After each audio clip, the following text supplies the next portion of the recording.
Peter says that very clearly. He sees that this Jesus, his master and rabbi who was just crucified, he sees that he was killed not ultimately by the Romans or by the Jews, but according to God's definite plan, which is strong, emphatic language.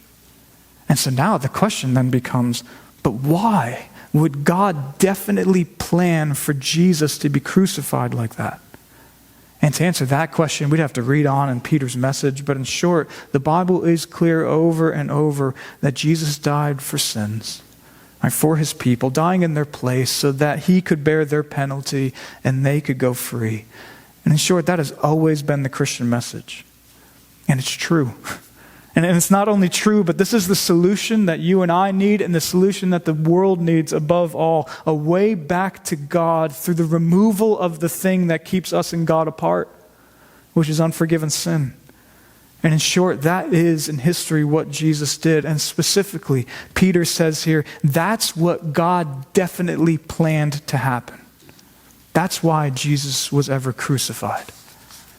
Which means for us on this Easter morning, that quickly shows us two things. First, it shows all of us that Jesus' death really then is the central point in all of history.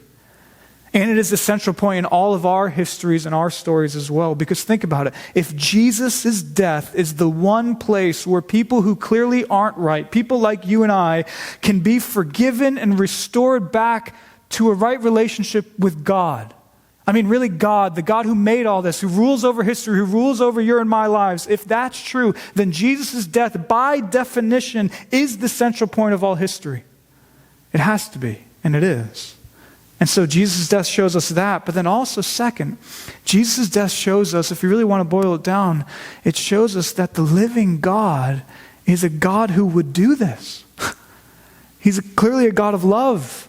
A God of love, a God who initiates this sort of relationship with us. And this Easter morning, I do hope we all know that, right? Christian or not, but especially for us as Christians here, I do hope we just are amazed by that and love that about our God.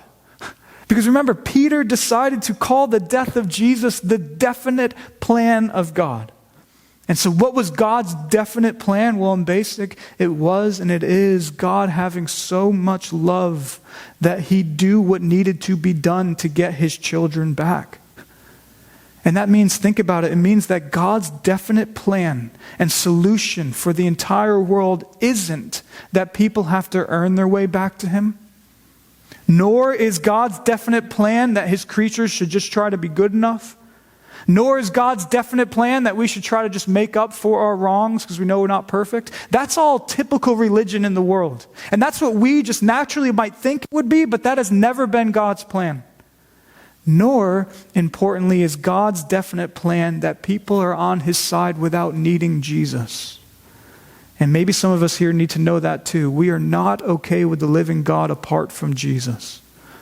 Rather than all of that, God's definite, set in stone, loving plan always that has been that he'd come and do what needed to be done, which meant being crucified and killed by lawless men in order to get his people back into a right relationship with him now and forever. That's the God who exists and that we're here talking about in church this morning.